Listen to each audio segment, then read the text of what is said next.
اس میں اور سوال یہ ہے حدیث نبوی حضرت صلی اللہ علیہ وسلم اور خلفائے راشدین رضوان اللہ عنہم کے وفات کے ایک لمبے عرصے بعد جمع ہوئی ہیں. ٹھیک ہے. اور ہمارے پاس جو سیاستہ ہے ان کی کیا کسوٹی ہے ہمارے پاس کہ وہ واقعی صحیح ہے غیرت کی نظر میں؟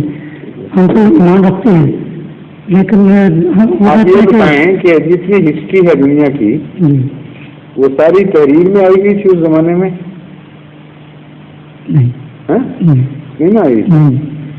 اور جہاں تک ہمارا تعلق ہے بعض تاریخیں ہزاروں سال کے بعد منضبط ہوئی ہیں اور اس سے پہلے وہ بطور تاریخ کے ان کا انضباط نہیں ہوا.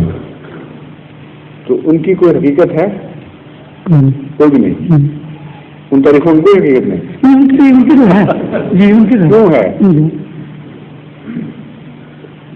سوال یہ ہے کہ اگر ایک قوم میں روایات کا سلسلہ صدیوں سے چلا آ رہا ہو اور ان کی اپنی تاریخ بھی اسی طرح محفوظ رہی ہو تو جب وہ روایتیں محفوظ کرنے لگیں تو پھر ان پر کیوں اعتماد نہ کیا جائے؟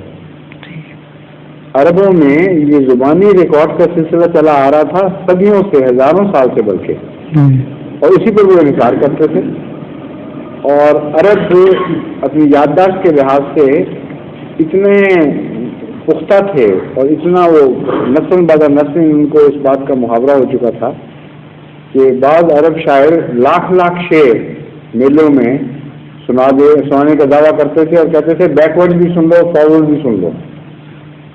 اور بعض ایسی ان کے ذہن ہو چکے تھے تیار کہ ایک دفعہ ایک شاعر لمبا قصیدہ پڑھتا ہے تو جو ایک بچہ کہے گا میں تمہیں سنا دیتا ہوں، اس قصیدہ ایک طرف سے شروع کر کے دوسری طرف سنا دیا کرتا تھا.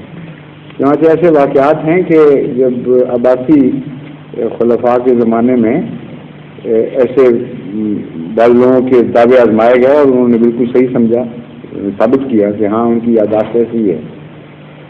تو ایک تو ہمیں عرب قوم کی تاریخ ان کے رواجوں کو دیکھنا پڑے گا، اور اگر عرب تاریخ میں کوئی بھی سند ہے، کوئی بھی حقیقت ہے، تو اس سے زیادہ سند اور زیادہ حقیقت حدیث کی روایات کو ہونی چاہیے. کیوں؟ اس لیے کہ عرب اسلام کے معاشرے سے پہلے سچائی پر اتنا زور نہیں دیتا تھا. عیاش بھی تھے، دنیا دار بھی تھے، جھوٹے بدکے دار بھی تھے، اور کوئی اخلاقی سسٹم ہی نہیں تھا وہاں.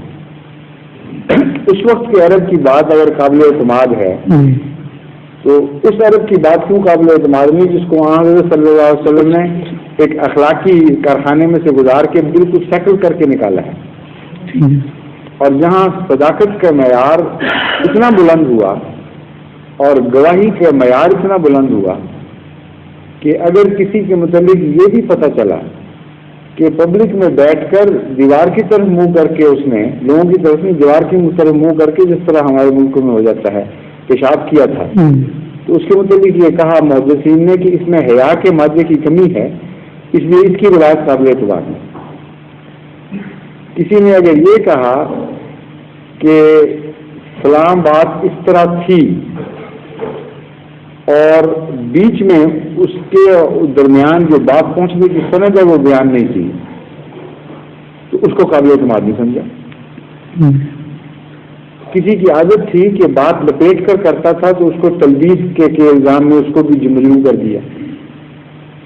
تو معیار گواہی اتنا بلند کر دیا کہ اس کے بعد کسی شک کی کوئی گنجائش باقی رہتی نہیں.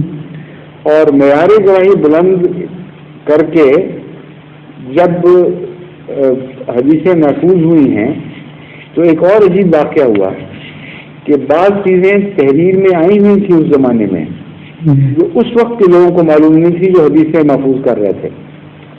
مثلا بادشاہوں کے بعض خطوط جب وہ حدیثیں محفوظ ہو گئیں اور بعد میں وہ خطوط دریافت ہوئے تو من و عن وہی عبارت تھی جو بیان کی گئی تھی.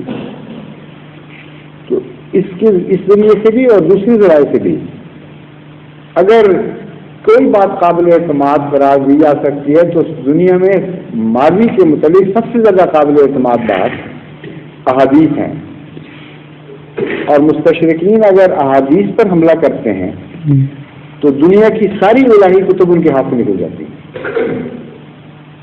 کیونکہ جو الہی کتب ہیں، جتنے بھی کتب مقدسہ دنیا میں موجود ہیں، ان کا انضباط تحریری طور پر اصل جس وقت وہ کتب سمجھی جاتی ہیں کہ وہ نازل ہوئی یا بیان کی گئی، اس واقعہ کے بہت بعد ہوا ہے، اور وہاں یہ شرطیں موجود نہیں تھیں جو مسلمان محدثین نے روات کے متعلق، آدمیوں کے متعلق شرطیں قائم کی، اور وہاں سلسلہ اس طرح محفوظ نہیں ہے۔ تو نیو ٹیسٹمنٹ بھی ہاتھ سے نکل جائے گا، اولڈ ٹیسٹمنٹ بھی ہاتھ سے نکل جائے گا، اور باقی ساری کتب مقدسہ کی کوئی حیثیت ہی باقی نہیں رہتی۔ حدیث کا حفاظت کا معیار ہر دوسری الہی کتب سے زیادہ سخت ہے، اس لیے قرآن کے آگے تو پہلے حدیث کھڑی ہے نا، اور یہ بھی قرآن کی حفاظت کے وعدے میں سے ایک وعدہ ہے جو اس شکل میں پورا ہو رہا ہے کہ قرآن تک پہنچ نہیں سکتے جب تک حدیث پہ حملہ نہ کریں، اور حدیث پر حملہ کر نہیں سکتے جب تک پہلے اپنی کتابوں کو کلا کما نہ کریں، ان اصولوں کو ختم کریں، اپنی کتابوں کو ملیمیٹ کریں، تب جا کے حدیث پر حملہ کرتے ہیں۔ تو قرآن تو بڑے محفوظ قلموں میں بند ہے خدا کے فضل سے، اس کی باری کی بات نہیں آئے گی۔ ظہور مہدی آخر